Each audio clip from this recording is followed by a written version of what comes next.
What's going on, everybody? Beware here. I thought I should put together a video to address some of the comments I get on some of my other videos, some of the bigger ones, so I did. Welcome to the comment corner. So these videos will be super freeform. I'm just going to talk about comments that I've received, and they may even be comments that I've already replied to. So here we go. This first one here is from my recent Doctor Who video about the 12th Doctor, and it is from Andrew Ford. So he says, honestly, I always felt like Capaldi's change in character between Series 8 and Series 9 was Moffat's response to the backlash Capaldi received for being so brash, abrasive, and at times rude. He says that they were trying to appeal to the younger audience, and it sort of came off as cringy that Capaldi was trying to be humorous, sort of like 10 and 11. And then he also says that this video offers a justification for that change in mood. I don't really think that it's a justification like ex post. I'm not really trying to apply some sort of logic to somewhere where it wasn't originally intended to be. I actually do think that Moffat had somewhat of a plan for a character arc for Capaldi, because he's gone on record a couple times, and so was Matt Smith on separate occasions. They've talked about Matt Smith was originally supposed to stick around for Series 8, and 11 was going to go darker.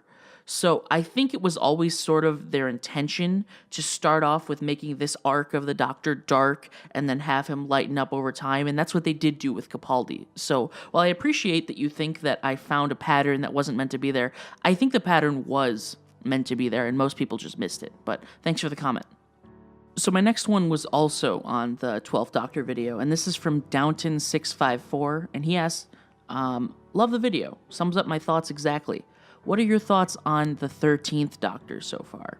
So this was something I intentionally did not touch on in the video because I knew it was going to reach an audience that I had not talked to yet. Most of my videos up to this point have been about Marvel, DC, or anime. So this is the first time I was talking about Doctor Who, and I didn't really want to dip my toes in the water by talking about, oh, I hate the 13th Doctor or something like that, because that's a super politicized concept, and there's a lot of argumentation about her. Let me put it this way. I think Jodie Whittaker as the Doctor is wasted potential. I wasn't originally a fan of changing the Doctor's gender. I think it could be handled well, but Chris Chibnall is not the person to handle it well. He's not the person to handle Doctor Who well at all. If you go back and see the 2 or 3 episodes he's written in New Who, none of them are very good. And then now that he gets his own series, the only episodes I liked in Series 11 were the ones that he did not write and direct. And even those I wasn't really a fan of. So I think Jodie Whittaker, she seems really wooden as the Doctor. She's super boring, and she's also sort of a hypocrite. She doesn't really have morals that stick to any one set of rules. She's constantly flip-flopping. And I don't think it's her fault. I think it's all due to Chris Chibnall, and if I had my way, I would keep Jodie Whittaker around for 2 more series, and I'd get a new showrunner. That's what I would do. So my thoughts on 13, not a fan. Maybe she'll get better, but with Chibnall at the helm, probably not. So the next comment was on my What Wears Watching Captain Marvel review, and this is from Aaron ZM. He disagrees with me. He thinks that the political agenda of the film was very big and very noticeable. He specifically points out the one scene where the male pilot looks at Carol and says, "There's a reason it's called a cockpit, honey." I did roll my eyes at that scene in the theater. It was a little funny, but at the same time it was like, okay, we get it. I think there was a feminist stint to this film. I don't think that's incorrect, but it was much less overblown than everyone thought it was going to be. That was kind of the point I tried to get across in my review. Everybody thought that it was just going to be they were going to take Marvel and just ruin it and just completely refabricate it into something that's just a political think piece and nothing else. And that's not what it was. It really wasn't.